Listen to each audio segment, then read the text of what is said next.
তারা বলে আমি নাকি পাথর হয়ে গিয়েছি। আচ্ছা, আমি পাথর হলাম কাদের জন্য? কে শিখালো পাথর হওয়া? কে বানালো আমাকে পাথর? এমনটা আসলে পাথর ছিল না, আমি তো পাথর ছিলাম না। কারা বানিয়েছে? তারাই বানিয়েছে। তারা শিখিয়েছে যে অবহেলা কিভাবে করতে হয়। তারা শিখিয়েছে অনেক কিছুই, তারা শিখিয়েছে। তাদের কাছ থেকে অনেক শিক্ষা পাইছি।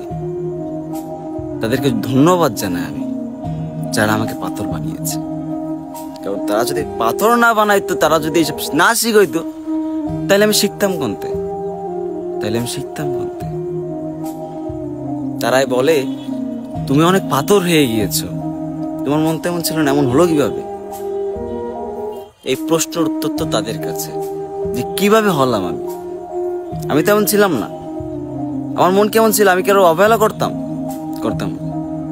এখন কেন করি? কেন পাথর হলাম? তাদের জন্যই পাথর হয়েছি। আবার তারা বলে কেন তুমি পাথর হলা, কেন এমন হলা? কি আজব দুনিয়া, তাই না? মানে মানুষ মানুষকে বুঝে না, মানুষকে বুঝে না।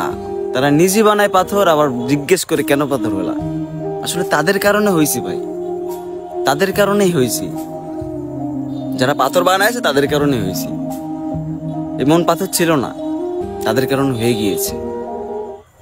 তাদের নতুন নতুন মানুষ আছে তাদের, আর আমি পুরনো, এজন্য হয়তো আমি পাথর হয়ে গিয়েছি।